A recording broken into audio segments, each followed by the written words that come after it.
Good evening मेरे प्यारे बच्चों, कैसे हैं आप सब। आप सबका मैं अंजनी तिवारी आपके यूट्यूब चैनल के चाणक्य क्लासेस नैनी पर तहे दिल से हार्दिक स्वागत करता हूं। आज का सेशन स्टार्ट करने से पहले मैं आप सबको दो लाइनें कहना चाहता हूं। बेटा, सफलता आपके पास चलकर नहीं आती। सफलता चलकर आपके पास नहीं आती। सफलता के लिए आपको क्या करना पड़ता है? मेहनत करना पड़ता है।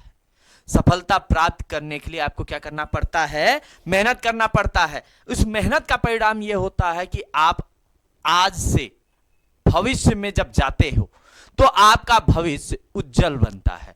तो अपने भविष्य को उज्जवल बनाने के लिए बेटा आप सबको हर एक काम को अच्छे ढंग से करना होगा। तो इसी के लिए आप सबके बीच में दो लाइनें कहता हूं। सफलता आपके पास चलकर नहीं आएगी, आपको कड़ी मेहनत करनी होगी और इसे हासिल करना होगा।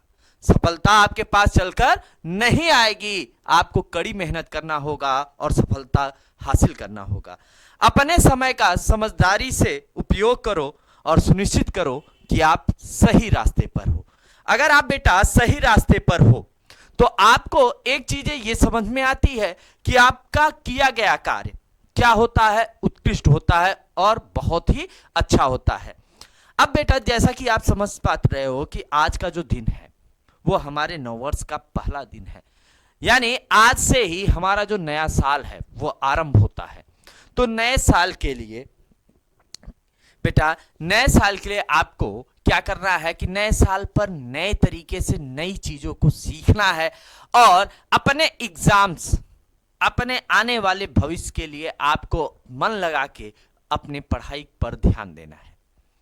शिक्षा वो माध्यम होता है बेटा जिससे आप किसी भी चीज को हासिल कर सकते हो। आपने देखा होगा कि आईएएस जो बनते हैं बेटा वो क्या होते हैं भाई? वो भी तो पढ़कर गए। आपने देखा होगा कि आप बहुत बड़े नाम आप बात कर लो, आप कहते हो कि अंबानी। अंबानी क्या बेटा पैसा कमा रहे हैं, वो अलग चीज है। क्या पढ़े नहीं है? पढ़े हैं, लेकिन बस फर्क ये है कि उन्होंने अपने शिक्षा को एक नया आयाम दिया और आप उसी आयाम को नहीं ले रहे हो।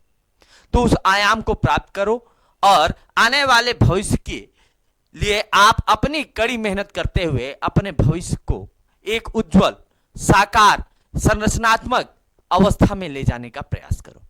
तो चलो आज हम लोग बात करेंगे बेटा, भाई चाणक्य क्लासेस पर बड़े दिनों के बाद हम लोग सेशन स्टार्ट किए हुए हैं। तो आज जो हमारा सेशन होगा बेटा वो क्या है कि आप अगर कक्षा 10 में हैं तो कक्षा 10 में आपसे विज्ञान में, किसमें? विज्ञान में यानी साइंस में क्या क्या पूछेगा और आप कैसे एक एक क्वेश्चन के बारे में समझ पाते हो। पहले तो आपको यहां पे क्या करना है भाई, बोर्ड के लिए आपको प्रिपेयर होना है कि भाई जो फिजिक्स है, जिसे आप क्या कहते हो? भौतिकी। क्या कहते हो आप? भौतिकी या भौतिक विज्ञान। फिजिक्स, भौतिकी या भौतिक विज्ञान। दूसरा क्या है? केमिस्ट्री। क्या है? केमिस्ट्री, रसायन विज्ञान। और तीसरा जो आपका है वो क्या है? बायोलॉजी। बायोलॉजी क्या है? जीव विज्ञान। क्या है? जीव विज्ञान। अब अगर हम बात करें आपके बोर्ड में तो जो फिजिक्स है, भौतिकी है, जब हम यूपी बोर्ड की बात कर रहे हैं, किस बोर्ड की बात कर रहे हैं? UP board. ध्यान देना, जब हम यूपी बोर्ड की बात कर रहे हैं तो क्या करता है कि यूपी बोर्ड में भौतिकी कितने का आता है? 25। केमिस्ट्री कितने की आती है? 20। और बायोलॉजी कितने का आता है? 25। लेकिन जब आप सीबीएसई, आईसीएसई की बात करते हो, किसकी? सीबीएसई एंड आईसीएसई, क्या होता है? यहां पर केमिस्ट्री 25 और बायोलॉजी कितना आता है? 25। फिजिक्स कितने मार्क्स का आ जाता है? 30। अब अगर हम बात करें ओवरऑल मार्किंग सिस्टम की तो यूपी बोर्ड में जो मार्क्स है वो क्या होता है? 70 मार्क्स। जो कि क्या होता है बेटा आपका थ्योरेटिकल, थ्योरी बेस्ड है। और 80 मार्क्स किसमें, सीबीएसई एंड आईसीएसई में। जो रिमेनिंग बचा बेटा वो कौन सा मार्क्स होता है, प्रैक्टिकल मार्क्स। और यूपी बोर्ड में ये क्या होता है 20, सीबीएसई एंड आईसीएसई में यूपी में 30, सीबीएसई एंड आईसीएसई में 20 मार्क्स होता है। जब आप इसकी बात कर लेते हो तो बेटा अब यहां पे आपको समझना है कि क्लास 10th में कौन कौन से मोस्ट इंपॉर्टेंट टॉपिक्स हैं, इनके बारे में समझना है बेटा आपको। तो जब हम बात करते हैं बेटा फिजिक्स की, फिजिक्स में यानी भौतिक विज्ञान में आप ध्यान दोगे तो बेटा आपको केवल 4 चैप्टर पढ़ने हैं। कितने चैप्टर पढ़ने हैं, 4 चैप्टर। पहला आपको क्या करना है, पहला आपको प्रकाश का अपवर्तन एवं परावर्तन, प्रकाश का अपवर्तन एवं परावर्तन, जिसे आप क्या करते हो, reflection and refraction of light, reflection and reflection of light.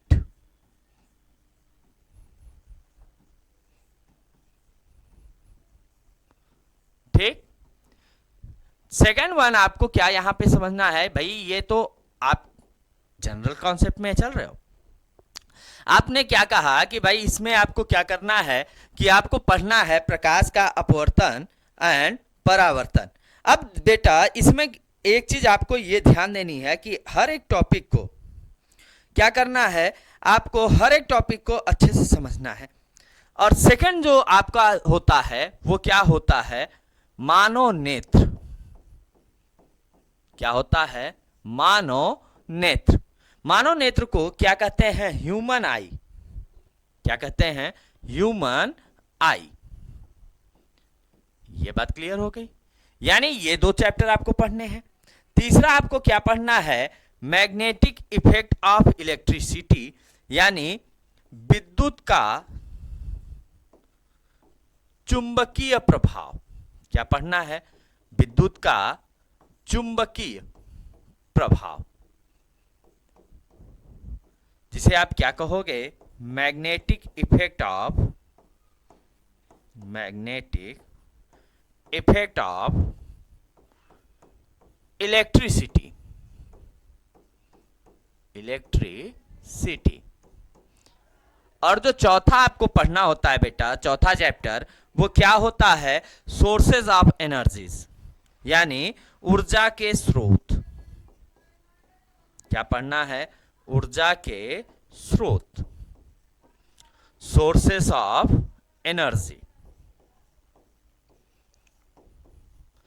तो ये 4 चैप्टर आपको किसमें पढ़ने हैं बेटा, फिजिक्स में। इसके बाद बेटा जब आप बात करते हो केमिस्ट्री की, केमिस्ट्री को हम लोग क्या कहते हैं, रसायन विज्ञान। क्या कहते हैं, रसायन विज्ञान।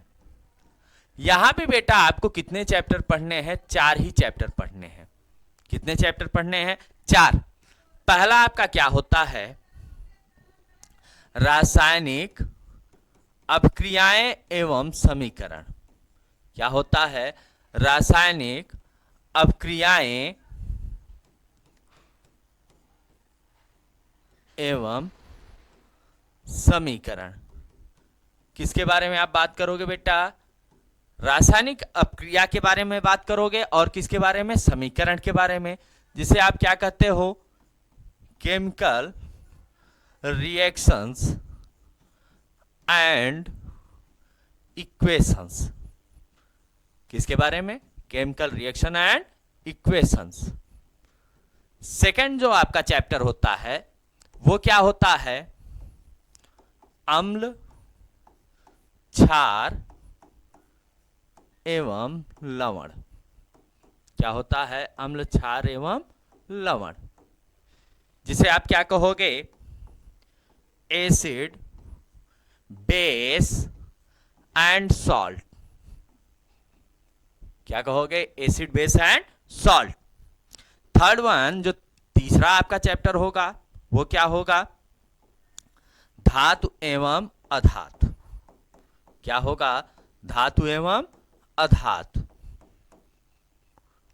जिसे आप क्या कहोगे? Metals and non metals. Metals and non metals. इसके बाद बेटा फोर्थ वन आपका क्या आएगा? कार्बन एवं उसके यौगिक। कार्बन एवं उसके यौगिक, इसे क्या कहोगे बेटा? Carbon and its compound. Carbon and its compound. ठीक है, तो ये 4 चैप्टर किसमें आएगा? केमिस्ट्री में पूछा जाएगा। इसके बाद बेटा आपसे जीव विज्ञान की बात होगी, बायोलॉजी की बात होगी, जो थर्ड वन पोर्शन होगा।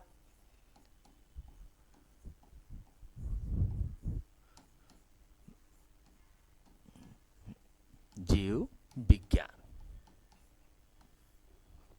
इसमें सबसे पहला जो चैप्टर पूछा जाएगा वो क्या आएगा? जैव प्रक्रम। क्या आएगा? जैव प्रक्रम, जिसे आप क्या कहोगे बेटा? Life process. क्या? Life process. सेकेंड वन आपका क्या आएगा? सेकेंड वन आपका आएगा कंट्रोल एंड कोऑर्डिनेशन, जिसे आप क्या कर सकते हो? संतुलन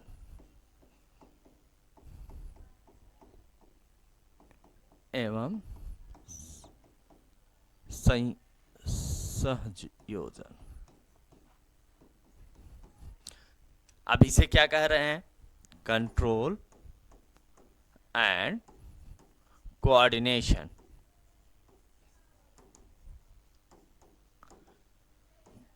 थर्ड आपका क्या आएगा?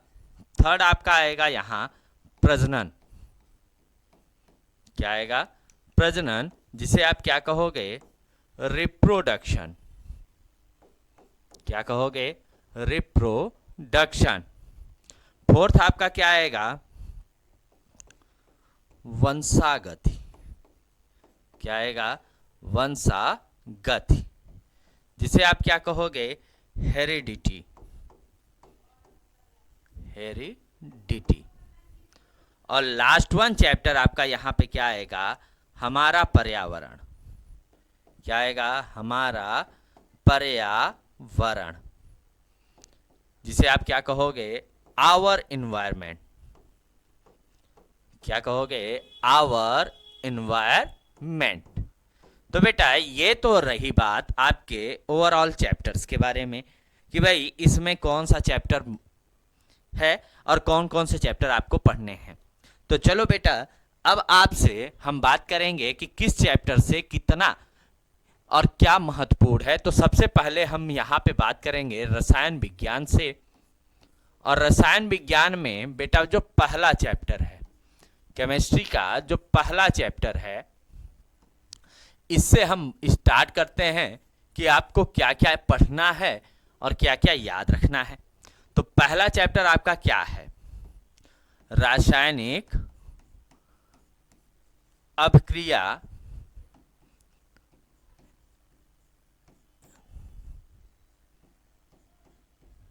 क्या है? रासायनिक अभिक्रिया एवं समीकरण, यही चैप्टर है, जिसे आप इंग्लिश में क्या कहते हो? Chemical reactions and equations. Reactions and equations, ये इस चैप्टर से क्या क्या पूछा जाएगा और आपको क्या क्या याद रखना है। तो जो मोस्ट इंपॉर्टेंट टॉपिक्स हैं पहले हम उनकी बात करते हैं। तो पहला टॉपिक क्या है कि आप सबसे पहली बात करेंगे रासायनिक, थोड़ा सा यहां पे क्या आपको बात करना है? रासायनिक अभिक्रिया किसे कहते हैं, सबसे पहली बात यही करना है। रासायनिक अभिक्रिया किसे कहते हैं, जिसे आप क्या कहोगे, what is chemical reaction, chemical reactions. एक क्वेश्चन ये आपका बहुत ही इंपॉर्टेंट रहता है यहां पर।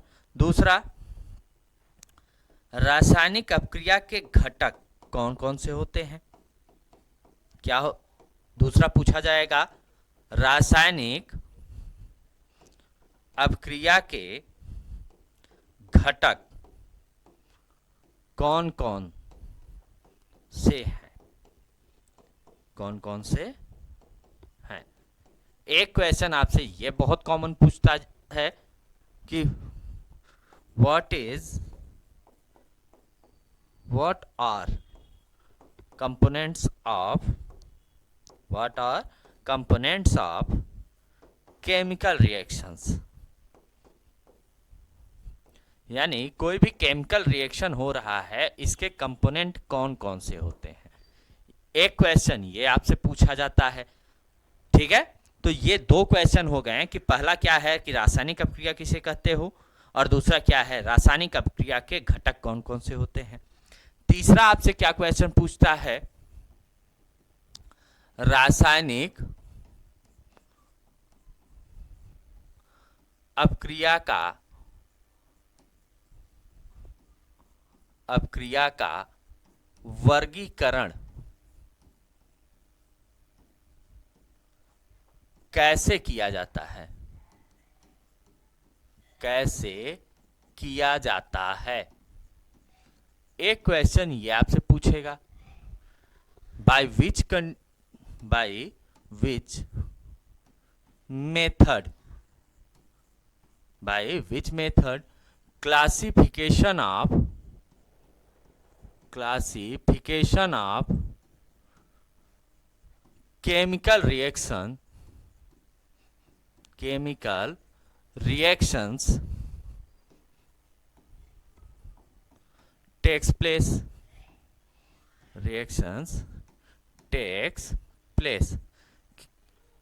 एक क्वेश्चन ये आता है बेटा। फोर्थ वन आपसे जो क्वेश्चन पूछा जाएगा, रासायनिक अपक्रिया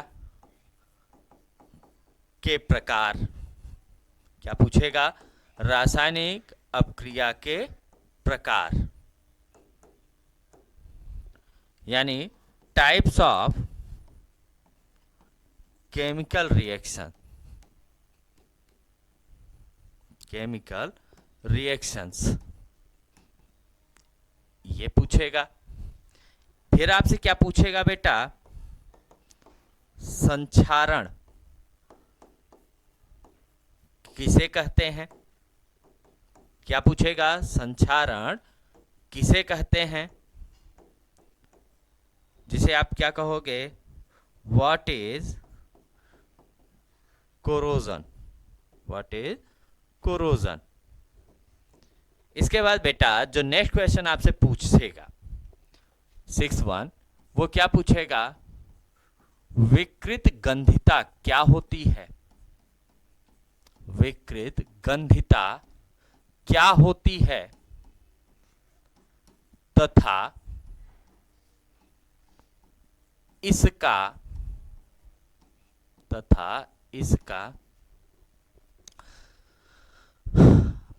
रासायनिक दुष्प्रभाव बताएं।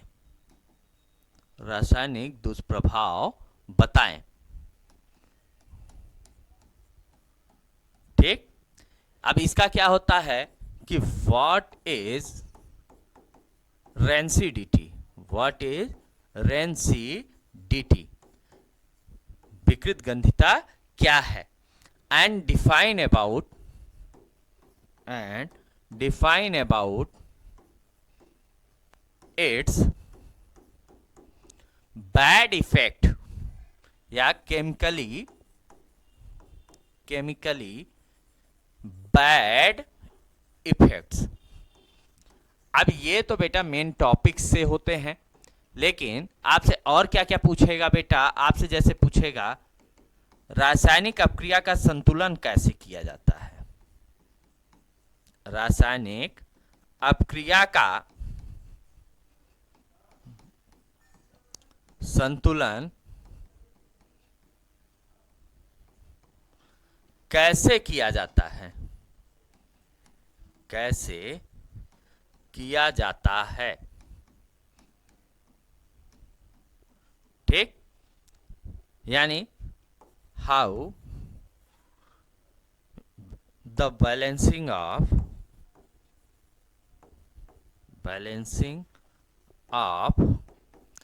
chemical reactions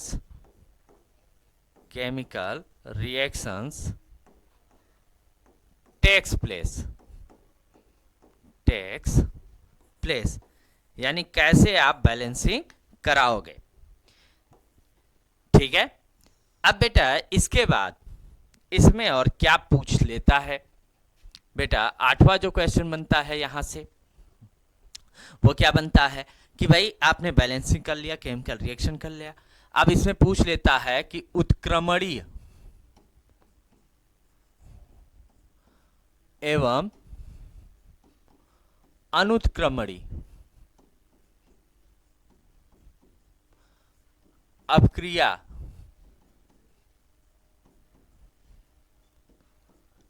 किसे कहते हैं।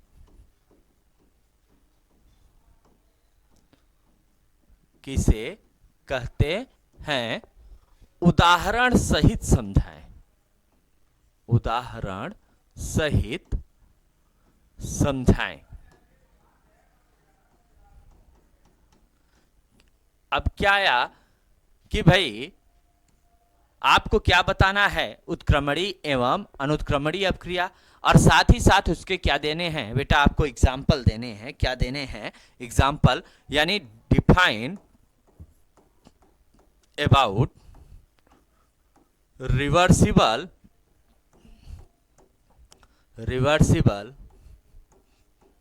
एंड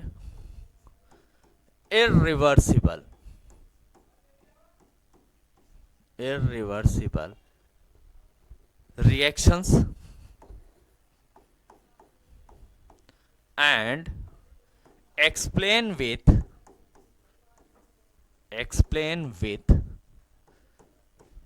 their examples, यानी किसके साथ एक्सप्लेन आपको करना है बेटा, एग्जाम्पल्स के साथ। नाइन्थ क्वेश्चन आपको यहां पे क्या ध्यान देना है, निम्न अपक्रिया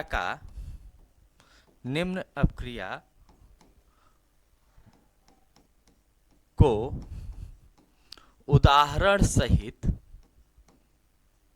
परिभाषित करें, उदाहरण सहित परिभाषित करें, यानी एक्सप्लेन following reactions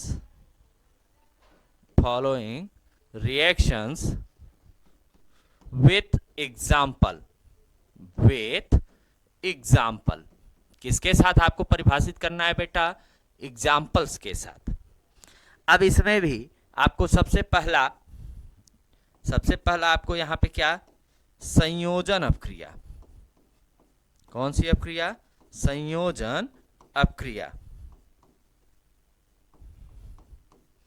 जिसे आप क्या कहोगे, कॉम्बिनेशन रिएक्शन। क्या कहोगे, कॉम्बिनेशन रिएक्शन। अब बेटा जितने भी लोग अभी तक लाइव सेशन में जुड़े हो, सभी लोग जो क्लास 10th में हो, इस चैप्टर के दिए हुए क्वेश्चन को जरूर नोट डाउन कर लेना बेटा, क्योंकि आपके बोर्ड में इससे 101% इसी से ही क्वेश्चन पूछेगा। ठीक है, तो इसे भूलना नहीं है बेटा आपको। सेकेंड वन आपसे क्या पूछेगा, वियोजन अपक्रिया। क्या पूछेगा, वियोजन अपक्रिया, जिसे आप क्या कहते हो, डिकम्पोजिशन। क्या बोलते हो, डिकम्पोजिशन रिएक्शन। थर्ड वन आपसे क्या पूछेगा, थर्ड वन आपसे पूछेगा प्रतिस्थापन अपक्रिया। क्या पूछेगा? प्रतिस्थापन अपक्रिया। प्रतिस्थापन अपक्रिया को क्या कहते हैं बेटा? प्रतिस्थापन अपक्रिया को कहते हैं डिस्प्लेसमेंट। ये जरूर ध्यान देना, क्या कहते हैं? डिस्प्लेसमेंट। और क्या कहते हैं? और सब्स्टिट्यूशन। क्या कहते हैं? Substitution reactions. ठीक। इसके बाद आपसे क्या पूछ लेगा? Fourth one. इसके बाद बेटा अभी देखो मैंने आपको प्रतिस्थापन अपक्रिया तक बताया है, अब इसके बाद आपको ध्यान देना है। आपसे क्या पूछ लेगा? आपसे पूछेगा फोर्थ वन में द्विविस्थापन अपक्रिया। क्या पूछेगा? द्विविस्थापन अपक्रिया। अब बेटा द्विविस्थापन अपक्रिया जिसे हम लोग क्या कहते हैं? Double displacement reaction. क्या बोलते हैं बेटा? Double displacement reaction. ठीक है। और क्या पूछेगा बेटा आपसे? रेडॉक्स अपक्रिया। क्या पूछेगा? रेडॉक्स अपक्रिया।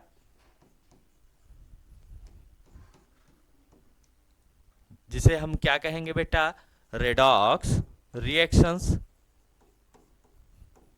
साथ ही साथ बेटा आपको क्या करना है?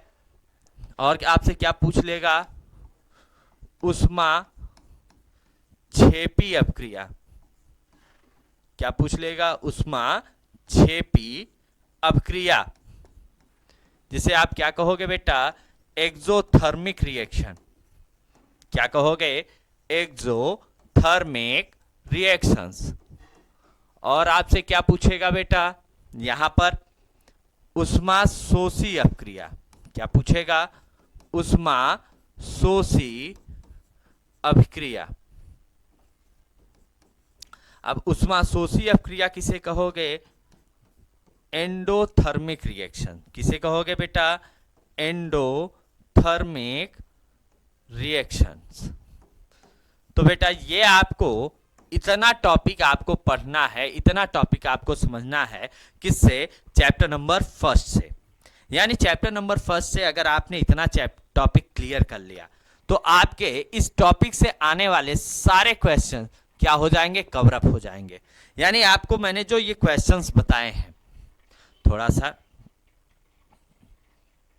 हाँ, यहां से बेटा जब मैंने यहां से स्टार्ट किया, मैंने आपसे सबसे पहले किस चैप्टर के बारे में बात किया? रासायनिक अपक्रिया एवं समीकरण।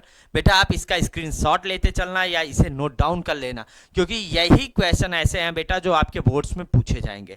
पहला क्वेश्चन क्या है? रासायनिक अपक्रिया किसे कहते हैं? What is chemical reactions. Second one क्या है? रासायनिक अपक्रिया के घटक कौन कौन से हैं? What are components of chemical reactions.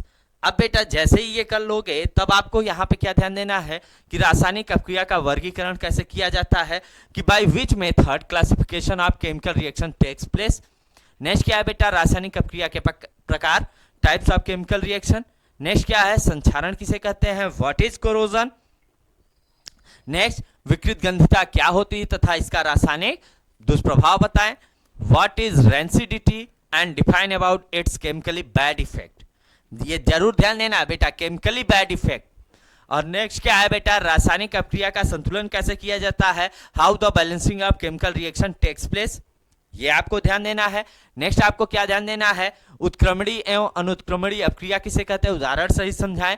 Define about reversible and irreversible reactions and explain about with their examples. Next क्या है बेटा? निम्न अपक्रिया को उदाहरण सहित परिभाषित कीजिए। यानी आपको जो अपक्रिया दी जा रही हैं इनको आपको इसके एग्जाम्पल के साथ डिफाइन करना है। पहला क्या है? संयोजन अपक्रिया, जिसे हम क्या कहते हैं बेटा? Combination reaction. सेकंड वन क्या है? वियोजन अपक्रिया, जिसे क्या बोलते हैं? Decomposition reaction. तीसरा क्या है? प्रतिस्थापन अपक्रिया, जिसे क्या बोलते हैं? डिस्प्लेसमेंट और सब्स्टिट्यूशन रिएक्शन। और अगला क्या है बेटा? विस्थापन अपक्रिया, डबल डिस्प्लेसमेंट रिएक्शन। तीसरा क्या है? नेक्स्ट क्या है बेटा? रेडॉक्स अपक्रिया यानी रेडॉक्स रिएक्शन। नेक्स्ट क्या है बेटा? उष्मा 6P क्रिया जिसे हम लोग क्या कहते हैं एक्सोथर्मिक रिएक्शन, और लास्ट वन क्या होता है उष्माशोषी क्रिया जिसे हम लोग क्या कहते हैं एंडोथर्मिक रिएक्शन। ठीक है, तो बेटा उम्मीद कर रहे हैं कि आप सबको आज का जो भी कॉन्सेप्ट है, जो भी चीजें मैंने आपको बताई है, सारी बातें क्लियर हुई होंगी। तो इसी उम्मीद और आशा के साथ कि आप सब आज के दिन की तरह, नए साल की तरह आप नए चीजों को सीखते हुए नए आयाम को टच करेंगे, नए आयाम को छुएंगे और अपने आप को एक अच्छे से अच्छे बुलंदियों पे ले जाने का प्रयास करेंगे। तो इसी उम्मीद और आशा के साथ चलिए मिलते हैं आपसे नेक्स्ट वीडियो में बेटा। लेकिन तब तक आप सबसे यही एक निवेदन है कि आप सब हमारे यूट्यूब चैनल को ज़्यादा से ज़्यादा लाइक कीजिए, सब्सक्राइब कीजिए और शेयर कीजिए। चलिए मिलते हैं नेक्स्ट वीडियो में, तब तक के लिए धन्यवाद। जय हिंद, जय भारत।